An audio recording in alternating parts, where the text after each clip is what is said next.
जय हिंद दोस्तों, कैसे हैं आप सब लोग। स्वागत है आपका एक बार फिर से आपके अपने बैच संकल्प बैच में।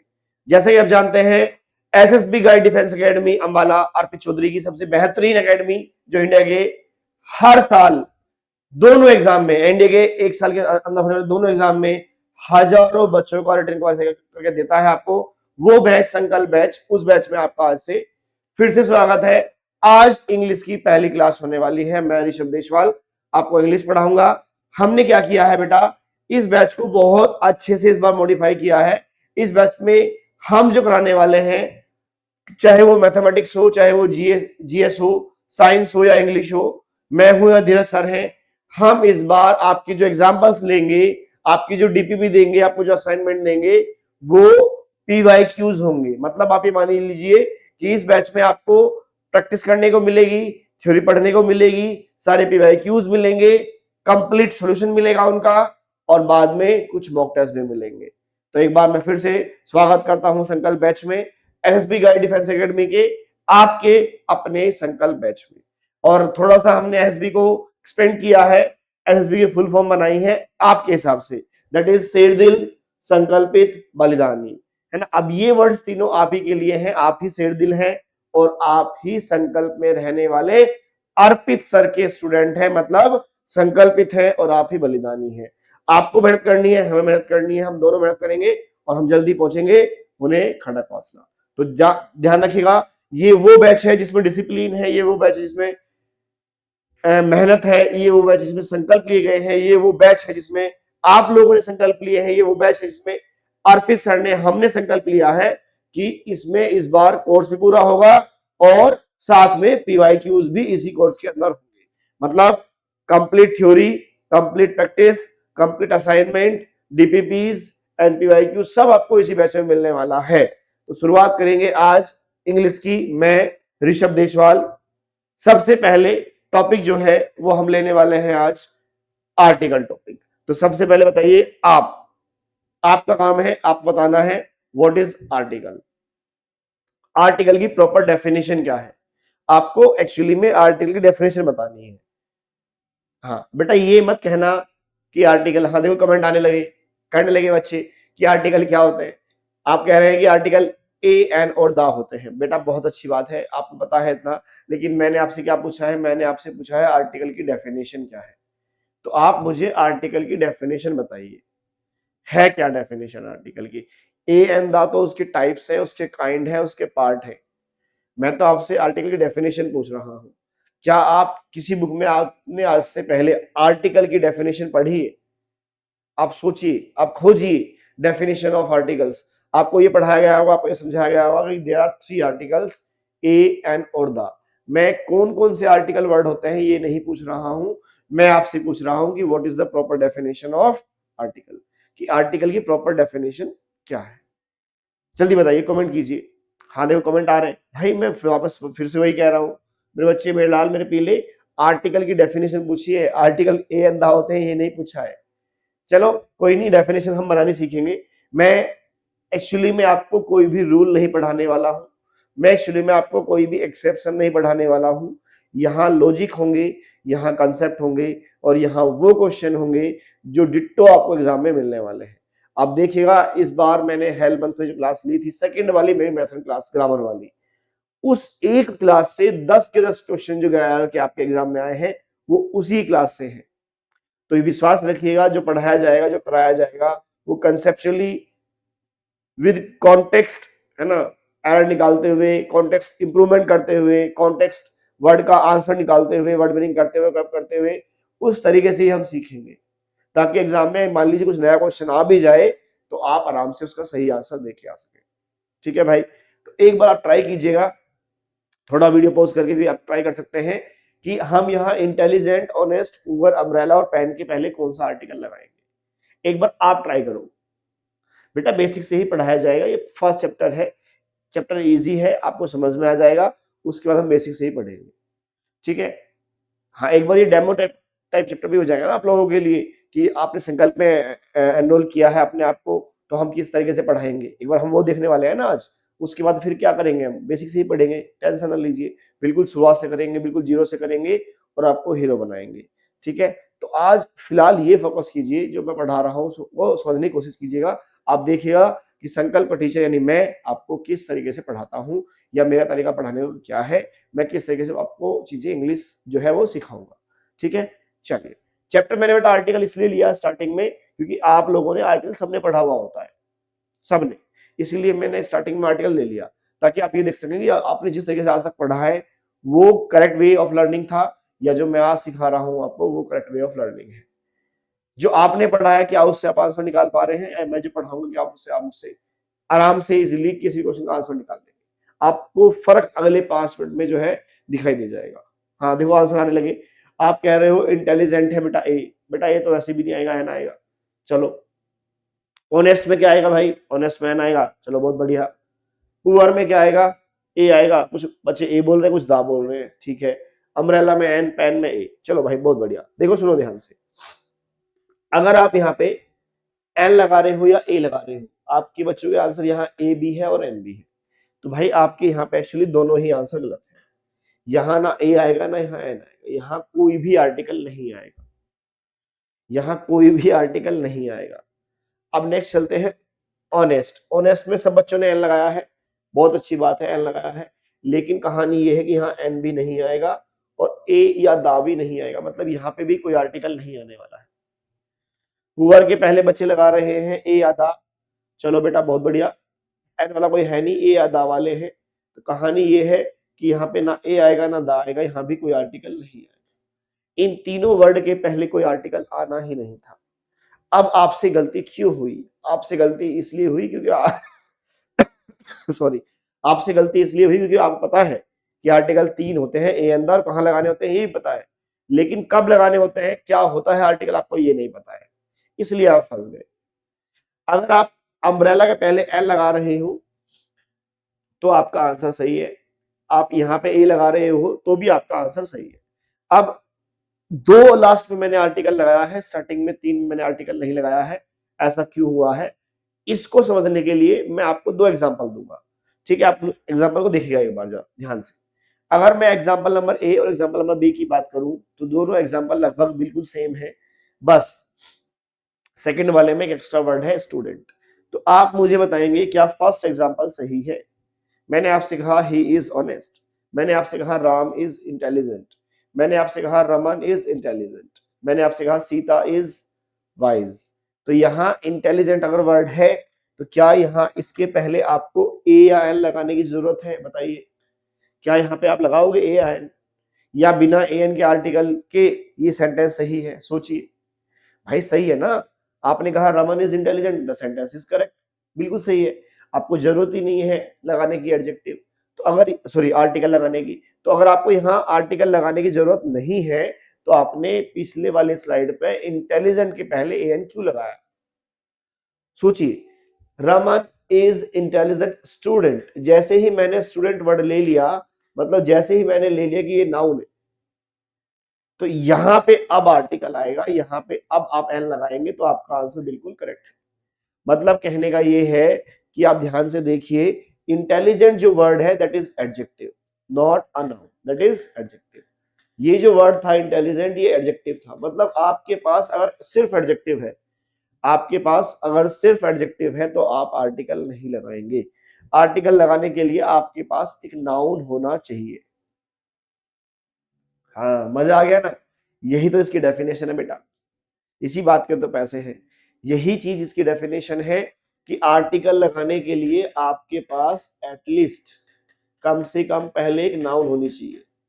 नाउन होगी तो आप आर्टिकल लगाएंगे, नाउन नहीं है तो आप आर्टिकल नहीं लगाएंगे। जैसे यहाँ पे देखिएगा, यहाँ पे जो इंटेलिजेंट वर्ड है वो एडजेक्टिव है इसलिए आर्टिकल नहीं आया। यहाँ पे ऑनेस्ट जो वर्ड है वो एडजेक्टिव है इसलिए आर्टिकल नहीं आया। यहाँ पे पुअर भी एडजेक्टिव है इसलिए आर्टिकल नहीं आया। लेकिन जो वर्ड है अम्ब्रेला दैट इज नाउन, इसलिए आर्टिकल आ गया। The word pen is noun, इसलिए आर्टिकल आ गया। तो जहां आपके पास नाउन है वहां आपको आर्टिकल लगाना है, जहां आपके पास नाउन नहीं है वहां आपको आर्टिकल लगाना ही नहीं है। मतलब सिंपल सी हम एक बात सीखे हैं कि आर्टिकल वो शब्द है जो सिर्फ नाउन के लिए यूज होगा, नाउन के बिना आप इसे यूज नहीं कर सकते, और ऐसे शब्दों को एक्चुअली में हम बोलते हैं डिटरमिनर। ऐसे शब्दों को हम बोलते हैं एक्चुअली में डिटर्मिनर। मतलब आप ये बोल सकते हैं कि आर्टिकल्स जो हैं वो डिटर्मिनर हैं, जो सिर्फ और सिर्फ नाउन के लिए आएंगे, जो सिर्फ और सिर्फ नाउन के साथ ही यूज होते हैं। हम बिना नाउन के डिटर्मिनर को यूज नहीं कर सकते, बिना नाउन के हम आर्टिकल को यूज नहीं कर सकते। तो फटाफट जल्दी से एक बार, अब ये एग्जाम्पल नहीं लिखने हैं, आपको सिर्फ डेफिनेशन लिख लेनी है ये वाली। जल्दी से फटाफट नोट कर लीजिएगा कि articles are the determiners that are used just for a noun, just for a noun, without a noun we can not use them. जल्दी से लिखिएगा फटाफट जल्दी। आर्टिकल वे शब्द होते हैं जो केवल किसी नाउन के साथ यूज होते हैं, किसी नाउन के लिए यूज होते हैं, बिना नाउन के आप इन्हें यूज नहीं कर सकते।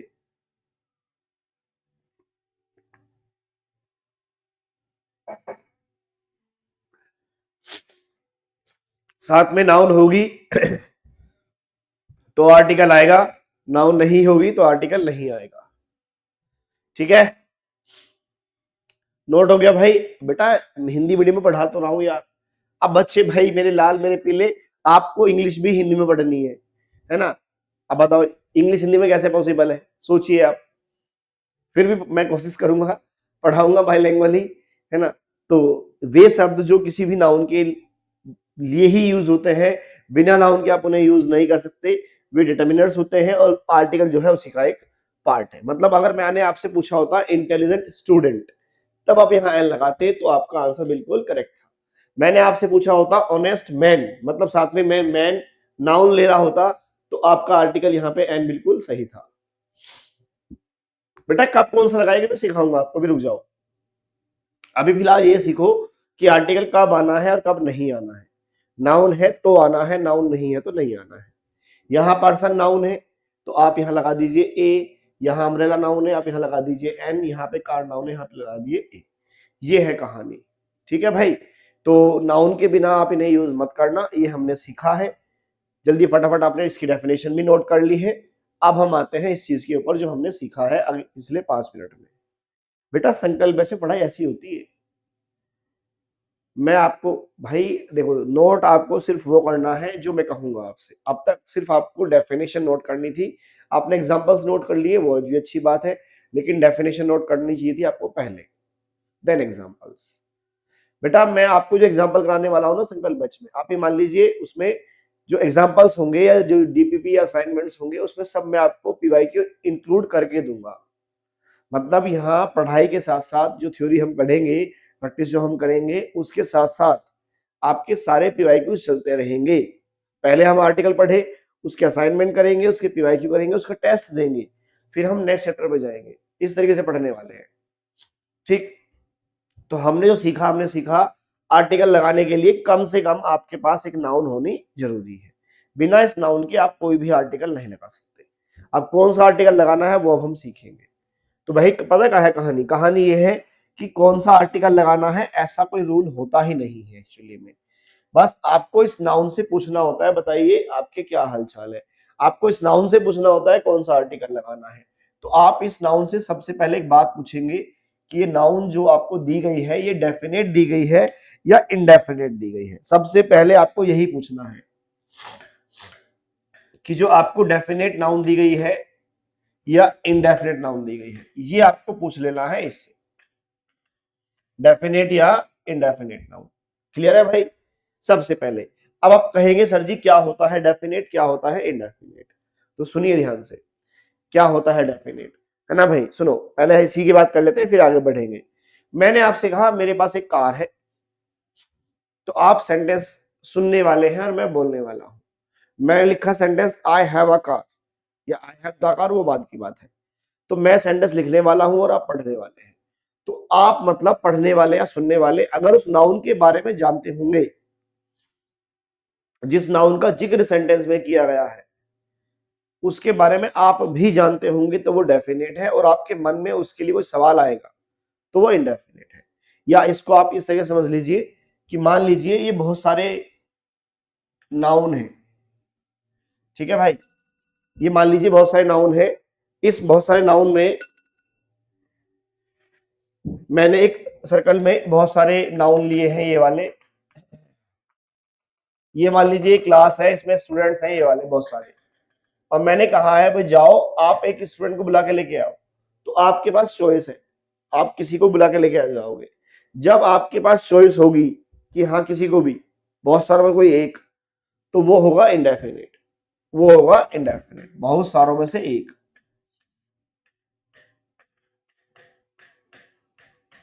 बहुत सारों में से एक, ये है आपका इंडेफिनिट चॉइस। आपको पता नहीं है किसको लाना है, आपका जो मन करे आप उसे ला सकते हो। और जहां आपके पास चॉइस ही नहीं होगी, जहां आपका कोई क्वेश्चन ही नहीं आएगा, नो चॉइस वाली कंडीशन होगी, मैं कहूंगा कि जाओ उसको बुला के लेके आओ जो कल नहीं आया था। अब चाहे वो एक हो, चाहे वो ये पांच हो, ये मान लो पांचों ही कल नहीं आए थे, तो आप इन पांचों को बुला के लेके आ जाओगे। अब पता है आपको, तो इसको हम बोलते हैं डेफिनेटिव केस। बस ये ध्यान रखना है, मतलब जहां रीडर या लिसनर उस नाउन के बारे में जानता होगा ऑलरेडी, जिस नाउन का सेंटेंस में जिक्र किया गया है वो डेफिनेट नाउन है, आप नहीं जानते हैं वो इनडेफिनेट नाउन है। फॉर एग्जाम्पल मैंने आपसे कहा मैं कल एक पार्क में घूमने गया, तो मैं गया था ना घूमने पार्क में, मुझे पता है कौन सा पार्क है, जो साथ में गया था या गई थी उसको पता है कौन सा पार्क है, आपको नहीं पता है कौन सा पार्क है, तो पार्क वर्ड जो है आपके लिए इंडेफिनिट है। आप मतलब पढ़ने वाले हैं तो आपको पढ़ना है सेंटेंस को, तो आपको अपने हिसाब से सोचना है हमेशा कि क्या आप उस नाउन के बारे में जानते हैं, जानते हैं तो डेफिनेट, नहीं जानते हैं तो इंडेफिनिट। अब आपने ये बात पूछ ली तो बस ये कर देना है चुपचाप आपको कि अगर डेफिनेटिव केस है दा लगा दीजिए, दा की कहानी खत्म। आया मजा भाई? देखो, और रियलिटी पता क्या है कि आपकी बुक में, आपके कहीं भी किसी दूसरे प्लेटफॉर्म पे कहीं पढ़ लेना आप, आपको दा के बहुत सारे रूल लिखवाए जाएंगे, दा के बहुत सारे एक्सेप्शंस लिखवाए जाएंगे, आप चाहे तो देख लेना। जबकि आपको ना रूल पढ़ने हैं ना एक्सेप्शन पढ़ने हैं। मैंने आपसे कहा है कि अगर नाउन आपकी डेफिनेट है तो आपको चुपचाप दा लगा देना है, कहानी खत्म। ये वाला पार्ट जो है खत्म हो गया आपका, दा के सारे रूल खत्म हो गए आपके। बस ये अगर नाउन डेफिनेट है तो दा लगा दो, फिर चाहे वो काउंटेबल है, अनकाउंटेबल है, सिंगुलर है, प्लूरल है, एक है, बहुत सारी है, दा है मतलब नाउन डेफिनेट है। नाउन डेफिनेट है मतलब दा लगाना है। अगर नाउन हुई इंडेफिनेट, अगर नाउन हुई इंडेफिनेट तो आपको इससे एक बात फिर पूछनी पड़ेगी, काउंटेबल या अनकाउंटेबल, मतलब आप उस नाउन को काउंट कर पाओगे या नहीं कर पाओगे। अब आप मुझसे पूछेंगे सर जी काउंटेबल क्या होता है, अनकाउंटेबल क्या होता है, तो मेरे भाई जो चीज आप काउंट कर सकते हैं, जिसके पहले एक दो तीन चार पांच आ सकता है वो काउंटेबल है। आपने कहा एक पेन काउंटेबल हो गया, दो पेन, तीन पेन, चार पेन, एक कार, दो कार, तीन कार, चार कार, एक रुपया, दो रुपया, तीन रुपये, एक टीवी, दो टीवी, तीन टीवी, एक बेंच, दो बेंच, तीन बेंच। जहां आप काउंट कर पा रहे हैं दैट इज काउंटेबल, आप काउंट नहीं कर पा रहे हैं दैट इज अनकाउंटेबल। अगर आपकी नाउन अनकाउंटेबल है तो आपको कोई भी आर्टिकल नहीं लगाना है। अगर आपकी नाउन अनकाउंटेबल है तो आपको कोई भी आर्टिकल नहीं लगाना है। कब? जब वो अनकाउंटेबल है लेकिन पहले क्या है, वो इंडेफिनिट। अगर आपकी नाउन ये इंडेफिनिट अनकाउंटेबल है तो आप यहाँ कोई आर्टिकल नहीं लगाएंगे। अनकाउंटेबल वाले केस में आपको कोई आर्टिकल नहीं लगाना है। ये लो, इंडेफिनिट अनकाउंटेबल वाले केस में। अब आ जाइए, मान लो काउंटेबल है तो आपको वापस फिर पूछना पड़ेगा कि वो सिंगुलर है या प्लूरल है। अभी आपको होगा सर जी इतनी लंबी खिचड़ी कैसे हो गई, मैं इसको समराइज करूंगा, रुक जाओ अभी थोड़ा सा, एक बार आप देखो। सिंगुलर और प्लूरल, प्लूरल होगा तो भी कोई आर्टिकल नहीं आएगा, प्लूरल होगा तो भी आप कोई आर्टिकल नहीं लगाएंगे। ये लो, मतलब इस वाले केस में भी आपको आर्टिकल नहीं लगाना है, इस वाले केस में भी। हाँ अगर सिंगुलर हुआ तो आपको आर्टिकल ए आई एन लगाना है। तो मतलब ये रहा आपके दो कंडीशन जिनमें आर्टिकल आएगा, ये दो कंडीशन है बस वो वाली। ये लो, ये इतना है, बाकी में आर्टिकल नहीं आना है। अब ये पूरी खिचड़ी टाइप पक गई होगी आपके लिए बिल्कुल नया कंसेप्ट है, ये नया मेथड है ये आर्टिकल का। और कहानी ये है कि आर्टिकल खत्म हो चुके हैं। अब आप चाहे कोई भी एग्जाम दे रहे हो, एनडीए छोड़ो, सीडीएस दे देना, एफ कैट दे देना, आर्टिकल क्वेश्चन एग्जाम में हमेशा आता है, एसएससी दोगे वहां भी आता है। एक क्वेश्चन इस बार भी आया था, हर बार क्वेश्चन एग्जाम में आता है, चाहे वो फिलअप में आए, चाहे वो क्लोज टेस्ट में आए, इंप्रूवमेंट में या एरर में आए, आप आराम से कर लेंगे। जो समझाया गया है मैंने आपको पूरी इंग्लिश पढ़ा दी, मतलब पूरा आर्टिकल पढ़ा दिया बिना किसी रूल के। अब मैं इसको थोड़ा समराइज कर देता हूँ, सुनो ध्यान से। आपको ध्यान क्या रखना है, आपको बस ध्यान ये रखना है, सुनो, आपको जो याद कर लेना है या नोट कर लेना है वो ये कर लेना है कि अगर आपके पास एक नाउन है और आपकी नाउन जो है वो डेफिनेट है, मतलब उसके बारे में आप जानते हैं पहले से ही, तो आपको द आर्टिकल लगा देना है। ये आपको लगाना है द आर्टिकल। ठीक है भाई। दूसरा पॉइंट, अगर मान लीजिए नाउन आपकी इंडेफिनेट है तो उसका सिंगुलर होना जरूरी है। इंडेफिनेट और सिंगुलर है तो आपको आर्टिकल लगाना है ए या एन। आपको आर्टिकल लगाना है ए या एन। ठीक है भाई। इससे अलग कभी कोई आर्टिकल नहीं आएगा। इससे अलग मतलब मान लीजिए नाउन आपकी इंडेफिनेट प्लूरल है, नाउन आपकी इंडेफिनेट है और प्लूरल है या फिर अनकाउंटेबल है, या फिर अनकाउंटेबल है, तो इस केस में आपको कोई भी आर्टिकल नहीं लगाना है। इतना सा आपको याद करना है बस। ये लो, अब इसको सीधा याद कर लो या उल्टा याद कर लो। आप ऐसे याद कर लो कि दा कहाँ आएगा, दा तब आएगा जब नाउन कैसी होगी, डेफिनेट, सिर्फ, और कहीं दा नहीं आना है। ए एन कब आएगा, जब नाउन होगी इंडेफिनेट और सिंगुलर, इंडेफिनेट और सिंगुलर, तभी आप ए एन लगाएंगे। मान लीजिए ऐसा है कि नो आर्टिकल वाले केस क्या बनेगा कि जब आपके नाउन इंडेफिनेट प्लूरल है या फिर वो अनकाउंटेबल है, और ये चीज खत्म हो गई है, आर्टिकल्स खत्म हो गए हैं। आप कोई भी क्वेश्चन ले लीजिएगा, आप थोड़ा सा कंफ्यूज कहाँ होंगे कि डेफिनेट आर्टिकल क्या है और सॉरी डेफिनेटिव केस क्या है और इंडेफिनेटिव केस क्या है। एक बार फटाफट इसको नोट कर लो, इस पूरी कॉन्सेप्ट को भी नोट कर लो और इस शॉर्ट ट्रिक को भी नोट कर लो। जल्दी नोट करो, फास्ट।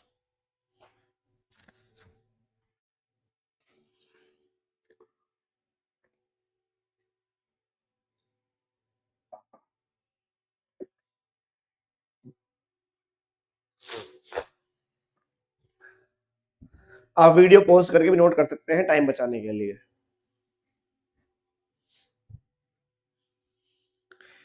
बेटा डेफिनेटिव केस में एक बार फिर बता रहा हूं आपको, सुनो ध्यान से। डेफिनेटिव केस वो है जब आपके पास चॉइस ना हो, जो जो नाउन दी गई है आप उसके बारे में पहले से जानते हो। अगर आप उसके बारे में नहीं जानते हो, आपको कुछ पूछना पड़े कि ये कौन सी नाउन है, कैसी नाउन है, तो वो है आपका इंडेफिनेट, और जहां आपके मन के सारे सवाल खत्म हो जाएंगे वो है आपका डेफिनेट। इतना डिफरेंस है बस, और कुछ नहीं है।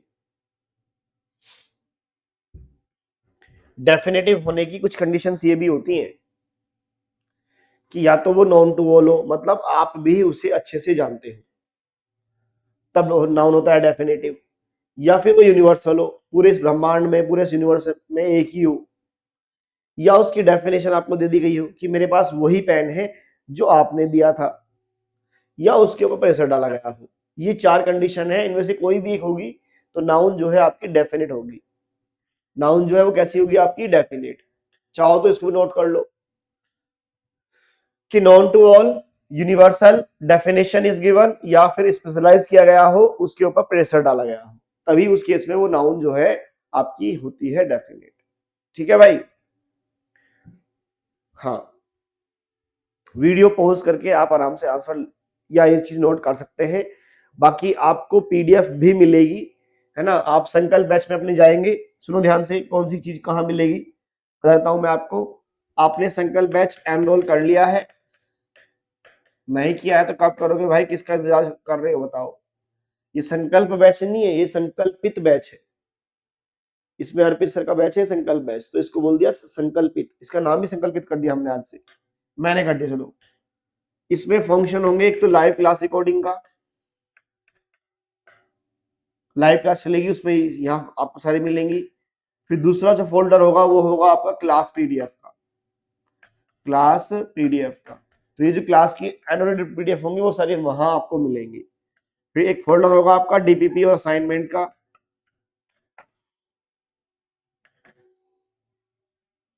वहां आपको ये जो डीपीपी असाइनमेंट मैं दूंगा प्रैक्टिस करने के लिए वो मिलेंगे।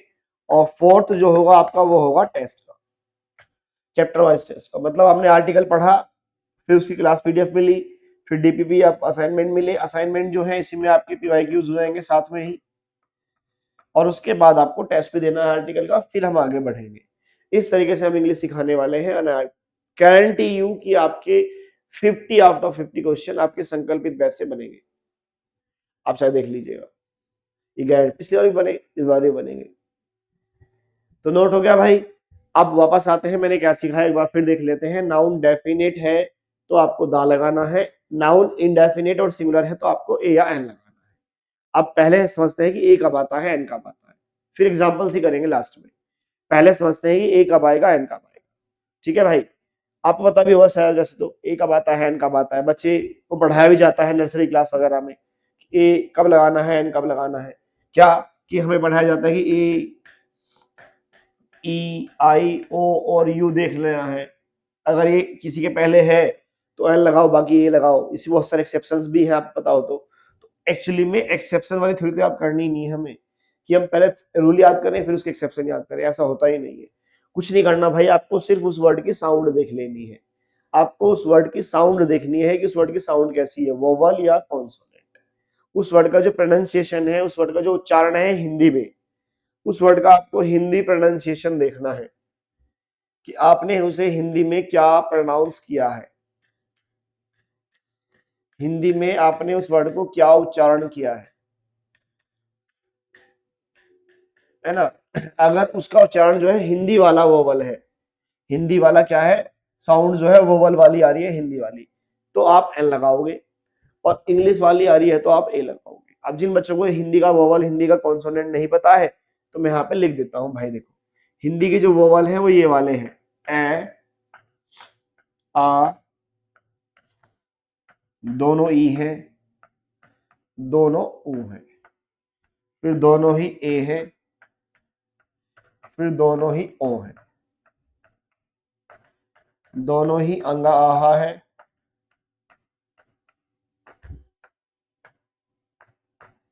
और ऋषा ऋषि। ये तो है स्वर हिंदी के। और बाकी कै कबूतर के बाद जो भी आता है ना, क ख ग घ, इसके बाद जितने भी वर्ड होते हैं सब जो है, सब जो है व्यंजन है। इतनी सी कहानी है बस, सब जो है व्यंजन है। तो आपको उस वर्ड को जो प्रोनाउंस आप कर रहे हो, एक बात और ध्यान रखना है, हमें उस वर्ड का सिर्फ प्रोनाउंसिएशन देखना है लिख के इंग्लिश में, मीनिंग मत लिख देना हिंदी में। उसका जो प्रोनाउंसिएशन है उसको हिंदी में लिख के देख लेना है कि उसका जो पहला वर्ण है वो स्वर है या व्यंजन है। स्वर है तो बेटा आप क्या लगाएंगे, आप एन लगाएंगे, और व्यंजन है तो आप ए लगाएंगे। इतना सा इसमें करना है बस, इतनी सी कहानी है इसकी। मैं एग्जांपल्स दे रहा हूं आपको इसके, एक बार फटाफट नोट कर लीजिए ये वाले वर्ड आप जल्दी, फिर मैं आपको इस एग्जांपल देता हूं, जल्दी फटाफट नोट कर लो, जल्दी फटाफट नोट कर लीजिए।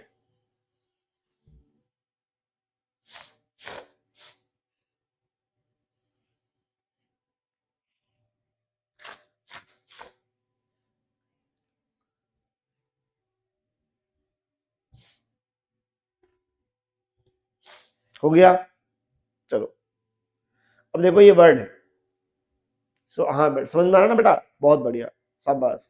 अच्छा देखो, नई नई ट्रिक सीख रहे हो ना आप पहली क्लास में ही, बेटा अभी तो देखो, अभी तो कितना कुछ सीखने को मिलेगा आपको। ऐसे ऐसे वोकैब फेंक के मारूंगा, ऐसी ऐसी वोकेबलरी सिखाऊंगा आपको, आपको याद भी होंगी और एग्जाम में डिट्टो भी मिलेंगी।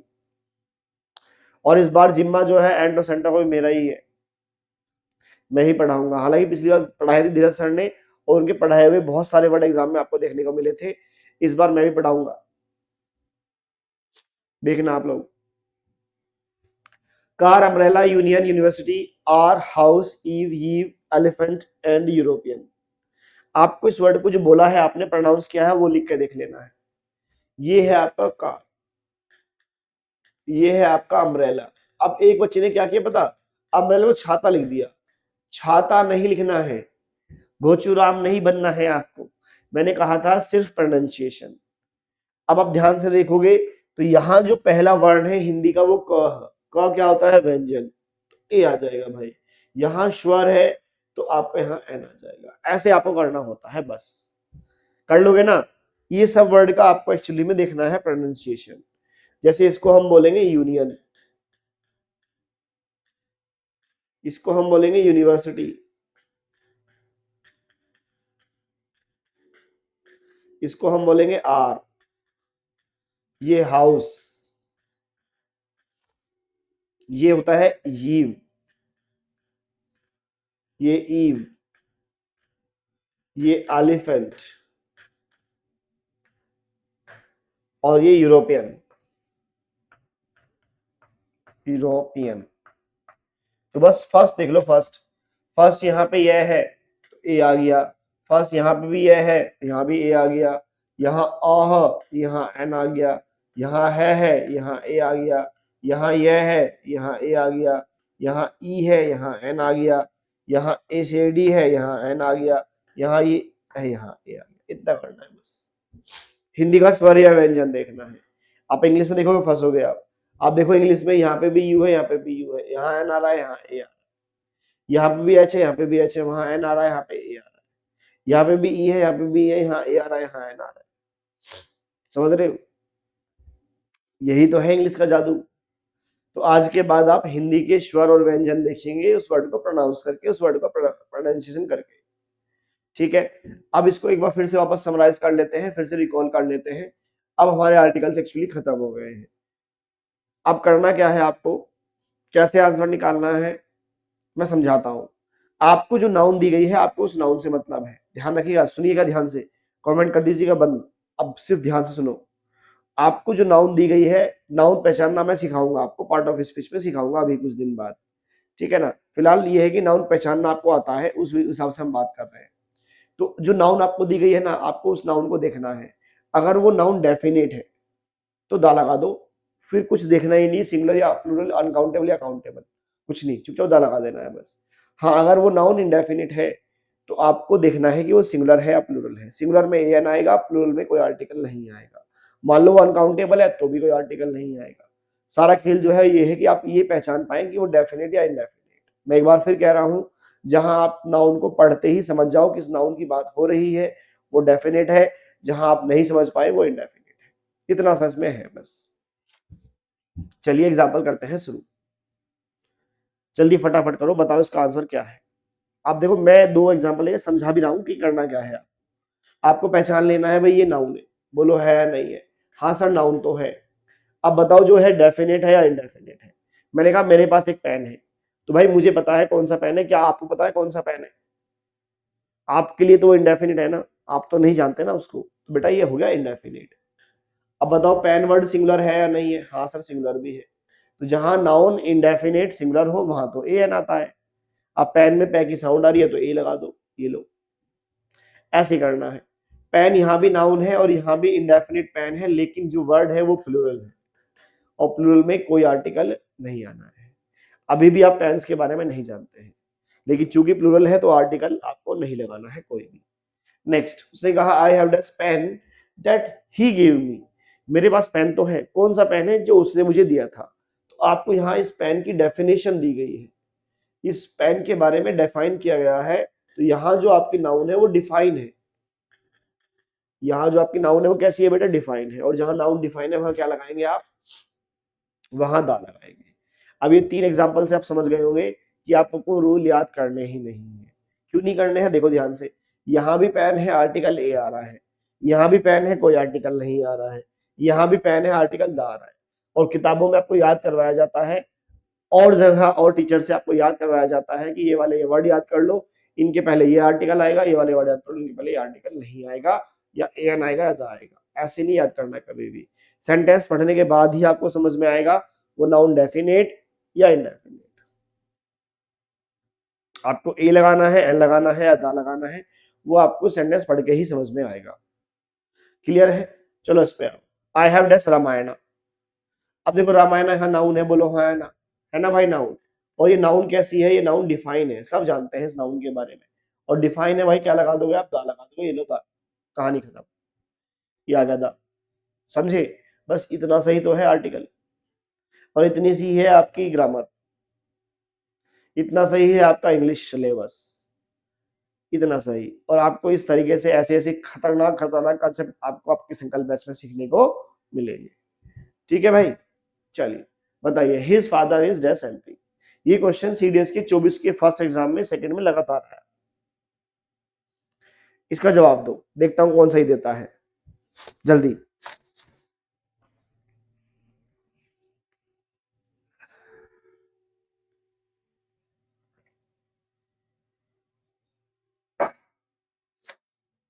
बताओ भाई, दा आएगा, शाबाश। ए वाले भी हैं, दा वाले भी हैं, एन वाले भी हैं। चलो भाई, आपके आंसर्स जो है मिक्स हो गए हैं।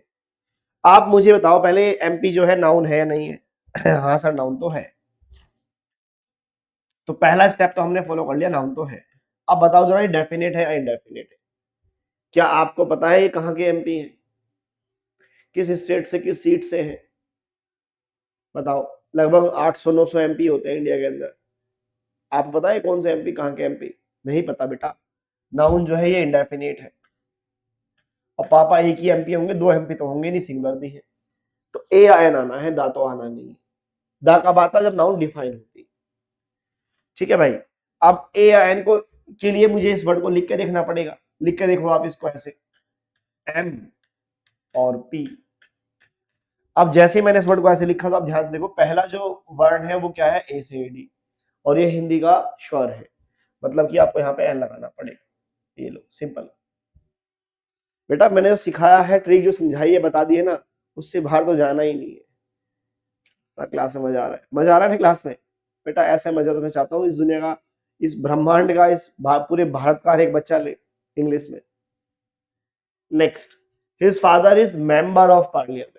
अब देखो वही बात है, उसने एमपी को मेंबर ऑफ पार्लियामेंट लिखा है, मतलब नाउन तो अभी भी आपके पास है। वो मेंबर ऑफ पार्लियामेंट कहाँ के, अभी भी मुझे नहीं पता है। इंडेफिनिट वर्ड है और एक ही मेंबर है, सिंगलर, तो अभी भी ए या एन लगाना है। अब मेंबर को आप लिख के देखोगे तो मेंबर को आप ऐसे लिखोगे, ऐसे। अब यहाँ देखो, अब यहाँ मैं आ गया तो अब यहाँ ए। देखो सेंटेंस का मीनिंग एक है, लेकिन लिखने का तरीका चेंज हुआ है, तो आर्टिकल जो है, आपका आंसर जो है वो चेंज हो गया है।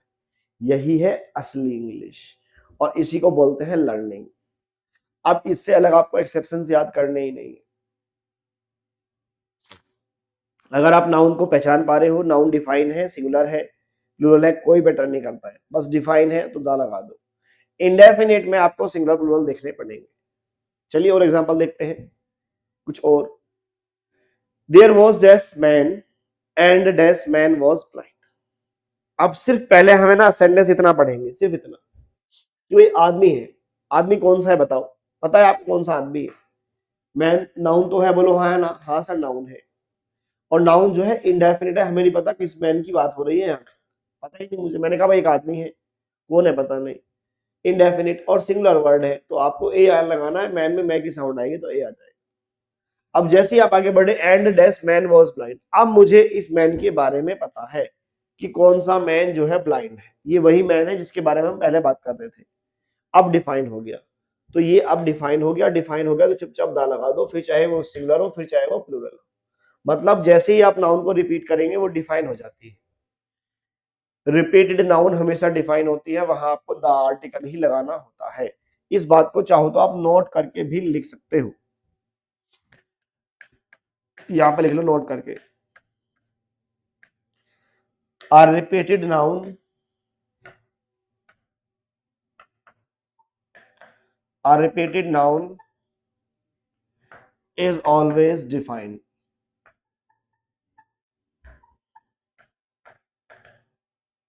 and we use the article before it या for it, for it।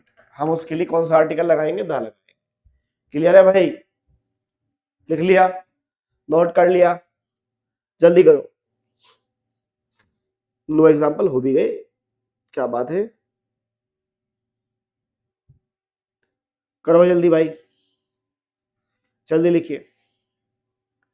I visited dash park yesterday. बताओ यहाँ पार्क जो है वो कौन सा है? पता है आपको? ये पार्क है नाउन, और ये इंडेफिनिट है, क्योंकि आपको नहीं पता कौन से पार्क में वो गया या गई, है ना? जो गए गई उनको पता होगा ना कौन सा पार्क है, आपको थोड़ा ना पता है। आप पता हो तो आप उन्हें घर बता दोगे, और फिर घर वाले पहुंच जाएंगे वहां। तो इसलिए वो हमेशा इंडेफिनिट पार्क में जाते हैं। अब चूंकि इंडेफिनिट वर्ड सिंगुलर भी है, तो आपको ए आयन लगाना पड़ेगा, तो ए लगा दिया। अब रेड फोर्ट आप गए, तो रेड फोर्ट तो भाई डिफाइन है, सब जानते हैं कहाँ है। तो यहाँ नाउन डिफाइन है, और डिफाइन है तो क्या लगाएंगे, दा लगाएंगे। डिफाइन है, क्या लगाएंगे भाई, दा लगाएंगे। समझ गए, ये है कहानी एक्चुअली, ये है आपके आर्टिकल्स।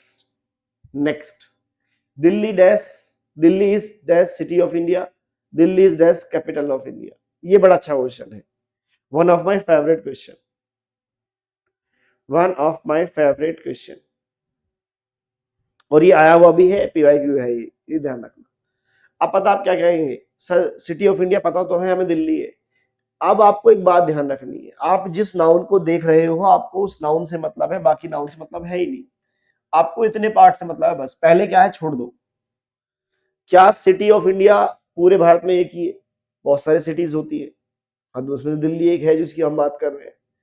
तो सिटी ऑफ इंडिया भाई बहुत सारी है, मतलब यहाँ जो सिटी वर्ड है वो नाउन तो है लेकिन इंडेफिनेट है और सिंगुलर है।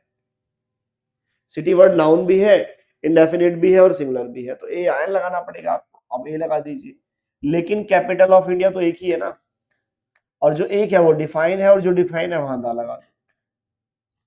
ये लो, अब बुक में लिखा हुआ है कि नाउन ऑफ नाउन के पहले दा आता है। ये उस रूल की धज्जियां हैं, ये उस रूल के मुंह पे तमाचा है, उस नियम और एक्सेप्शन की धज्जियां उड़ा रहा है जो ये कहता है कि नाउन ऑफ नाउन के पहले दा आता है। भाई ऐसा कोई रूल आपको याद करना ही नहीं है, आपको तो बस देखना है डेफिनेट या इनडेफिनेट। डेफिनेट है वो हुआ, यहाँ दा लगा दिया आपने, यहाँ हुआ इंडेफिनेट सिंगुलर, वहां आपने यहाँ लगा दिया। इतना आपको याद रखना है बस। क्लियर हुआ? चलो next, Ravi hit me on dash I. अब यहाँ देखो, यहाँ आई नाउन है, बोलो हाँ है ना, बस पहले क्या छोड़ दो, हाँ सर नाउन है। अब कितनी आंखें होती है, उसने मुझे आंख पे मारा, लेफ्ट पे कि राइट पे पता नहीं, पता तो हमें है ही नहीं कौन सी आई पे मारा, ये हो गया हाँ पता है, लेकिन आप पढ़ने वाले हैं सेंटेंस को, जिसने मारा उसे पता है, जिसको चोट लगी उसको पता है, हमें तो नहीं पता ना कौन सी आंख पे लगी। तो इंडेफिनिट वर्ड हो गया, और सिंगुलर ये है ही, और जहां सिंगुलर है वहां ए एन लगाएंगे, आई में आ की साउंड आएगी तो एन आ गया। यहाँ पे आ जाओ, यहाँ भी नाउन है, और यहाँ नाउन कैसी है बताओ, डिफाइन या इनडिफाइन? उसने मुझे नाक पे मारा, अब नाक तो एक ही है ना, और जो एक है वो डिफाइन है, जो एक है वो डिफाइन है, और जहां डिफाइन है वहां चुपचाप दा लगा दो। लेफ्ट आई भी एक ही होती है, मतलब ये भी डिफाइन है, और ये डिफाइन है, यहां भी दा लगा दो। ये लो, इतना करना है बस। अरे बताओ मजा आया कि नहीं मजा आया आपको आर्टिकल में? बेटा पीवाई करवाऊंगा, पीवाई क्यू भी करवाऊंगा, इसके फिलअप्स भी होंगे, इसके ऊपर आने वाली एरर्स भी होंगी। आप सब साथ में 1 घंटे में कैसे हो जाएगा यार, खुद सोचो। अगली क्लास में हम क्या करने वाले हैं, इसके पीवाई क्यूज सारे कंप्लीट, जितने एनडी के आज तक पीवाई क्यूज में आए हैं, चैप्टर से आए हैं, सारे कराऊंगा एक साथ। चलिए, Ravi hit me on dash my eye, ये भी अच्छा क्वेश्चन है, सेम क्वेश्चन देखो ये वाला, सेम ही है। आई है तो एन आ गया, नोज है दा आ गया, लेफ्ट आई है फिर दा आ गया।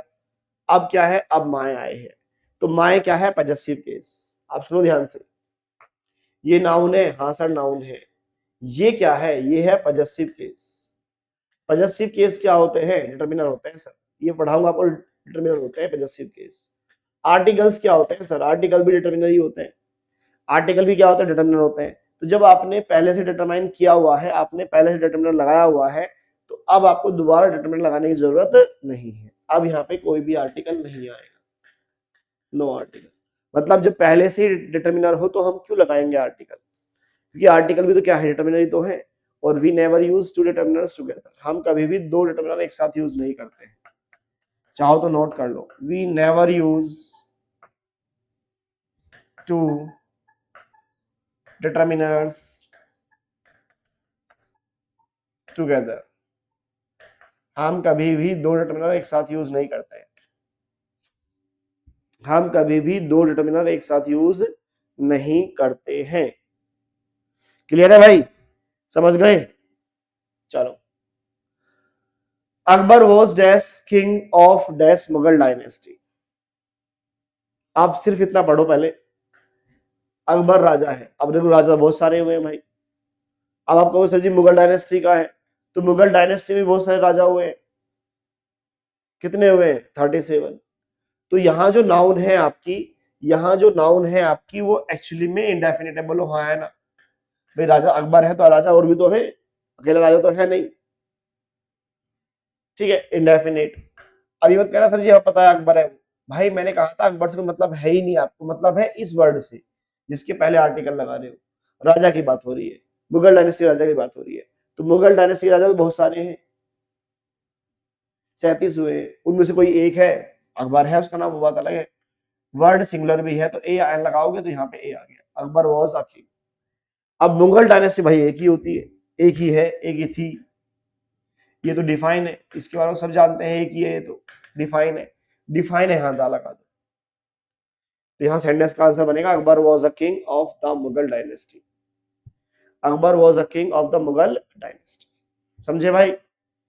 अरे आया समझ में, हुई चीजें क्लियर? चलिए क्वेश्चन नंबर 18 बनाओ इसका आंसर जल्दी। दो फिलअप्स हैं इस बार आपके पास, इस बार आपके पास दो फिलअप्स हैं, दोनों का आंसर निकालो, जल्दी निकालो।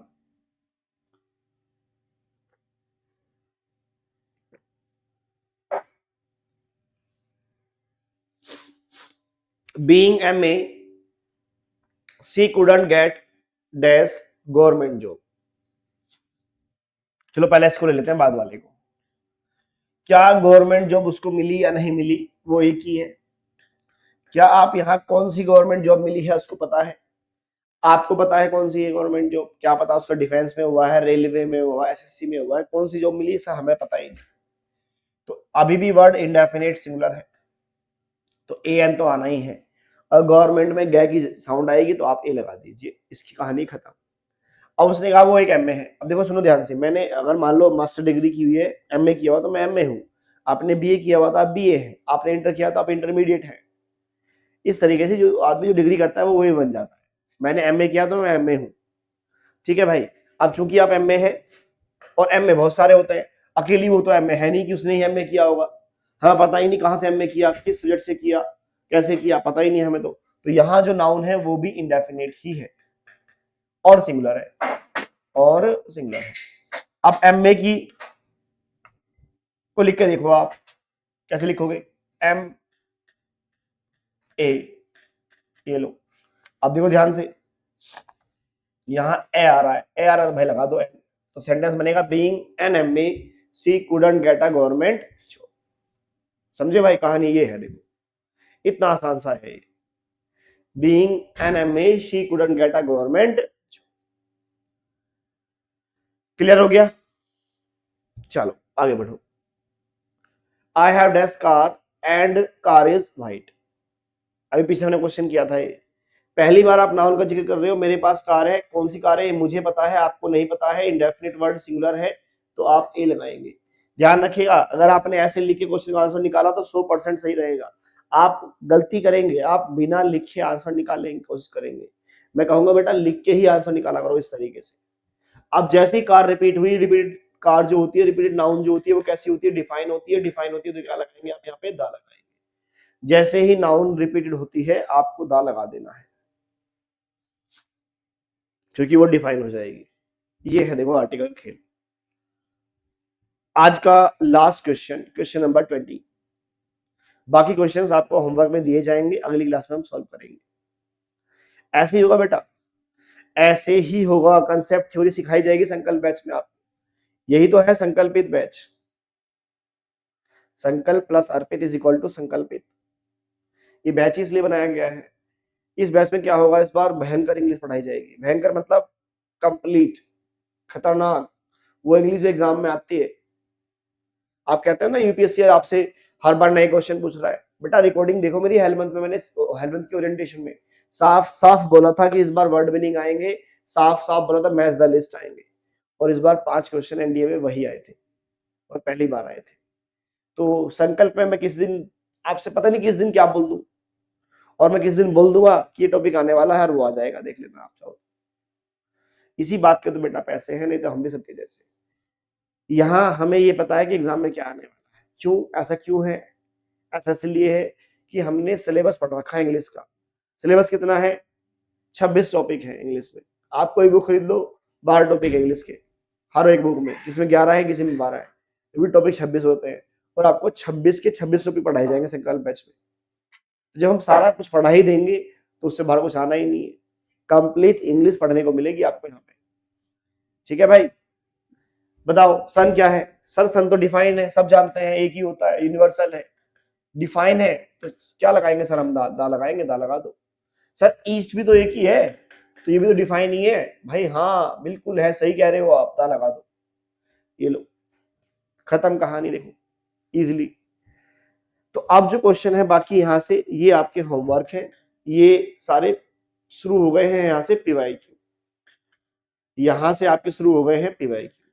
फटाफट आपको इनको सोल्व कर लेना है और अपने जो है कमेंट में अपने आंसर छोड़ देने हैं। आप आंसर छोड़ेंगे कैसे? आप आंसर लिखेंगे इस तरीके से कि क्वेश्चन नंबर 21 का आंसर क्या है, ए एन या दा। क्वेश्चन नंबर 22 का आंसर क्या है, ए एन या दा। मैं आपके सारे कमेंट चेक करूंगा, देखूंगा कल की क्लास से पहले किस किस ने सही आंसर दिए, देखूंगा कौन कौन सही आंसर भेजेगा। ठीक है, चलो फिर ये आपके होमवर्क है 21 से लेके, देखो एरर भी आ गई, ये सारे पीवाईक्यूज है 21 से लेके 41 तक, शायद 42 बार है, हाँ 41 तक।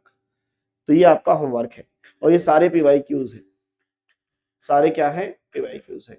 आपको अपना आंसर जो है कमेंट कर देना है, कमेंट योर आंसर।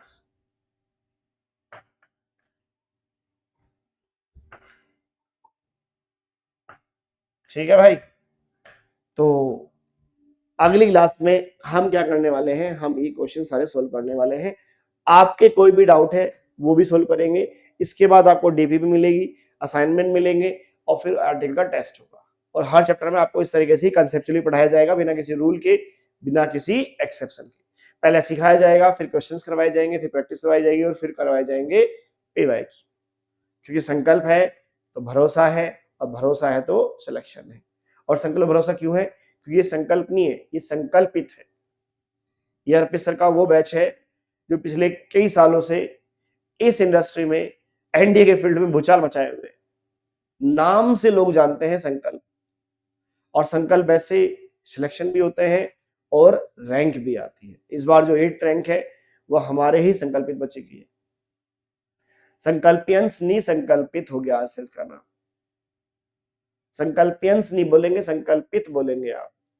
अर्पित का नाम इसमें ऐड कर दीजिए आप, अर्पित सर का मतलब इसमें ऐड कर दीजिए। तो मिलेंगे कल अगली क्लास में ऐसे ही बेहतरीन, शानदार, जबरदस्त कंसेप्चुअली इंग्लिश के साथ, बिना किसी रूल और बिना किसी एक्सेप्शन के। एक ऐसी इंग्लिश जो पूरी लॉजिकल चीजों पे चलेगी, एक ऐसी इंग्लिश जो इंग्लिश लैंग्वेज है और इसमें सिर्फ कंसेप्ट्स हैं, इसमें कोई रूल रेगुलेशन या एक्सेप्शंस नहीं है। तो आई होप आपको अच्छे समझ में आर्टिकल्स आ गए होंगे। नहीं आए हैं तो एक बार आप क्लास को वापस 1.5 या 2 गुना स्पीड में वापस देख सकते हैं। वैसे तो आ गए होंगे, कंफर्म है, मुझे पता है आपको, क्योंकि मुझे पता है मैं क्या पढ़ाता हूँ, किस तरीके से पढ़ाता हूँ। आपको पहली बार में समझ में आ गए होंगे। फिर भी अगर आपको कोई डाउट है तो मैं ये कहूंगा कि आप क्लास को 2 गुना स्पीड में वापस एक बार देख के फिर क्वेश्चन लगाना। तो मिलते हैं अगली क्लास में, तब तक बेटा जय हिंद, नमस्कार।